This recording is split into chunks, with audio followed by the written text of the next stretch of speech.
الفاتحة. بسم الله الرحمن الرحيم. الحمد لله رب العالمين الرحمن الرحيم مالك يوم الدين.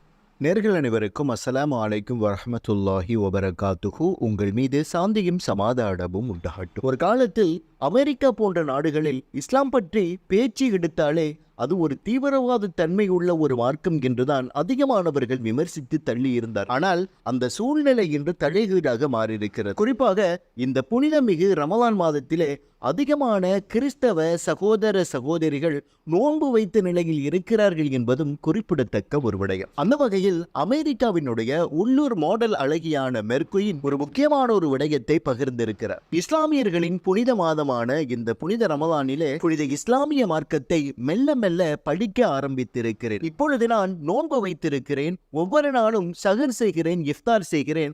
ஒவ்வொரு நாளும் புனித அல் குர்ஆனை ஓதுகிறேன் என்று ஓதிக்காட்டிய விடயம்தான் சமூக ஊடகங்களில் இந்த காணொளி அதிகமானவர்களினால் பாராட்டுக்குரியதாக அமைந்திருக்கிறது. ஒரு குறுகிய காலத்தில் அதுவும் கிறிஸ்தவ மதத்தை பின்பற்றக்கூடிய இந்த சகோதரி அல் குர்ஆனை அழகாக ஓதுகிற விடயம் பாராட்டத்தக்க ஒரு விடயம் என அதிகமானவர்கள் பல பின்னூட்டல்களை இட்டவண்ணமே இருக்கிறார்கள். எனவேதான் அன்பார்ந்த இஸ்லாமிய சகோதர சகோதரிகளே, அமெரிக்கா போன்ற நாடுகளில் ஆரம்பத்தில் இஸ்லாத்துக்கு எதிரான ஒரு நாடாக இருந்தாலும் இன்று இஸ்லாத்தை அதிகமாக தழுவக்கூடிய ஒரு நாடாக இன்று அமெரிக்கா மாறியிருக்கிறது. அதுதான் இஸ்லாத்தினுடைய ஒரு வளர்ச்சி.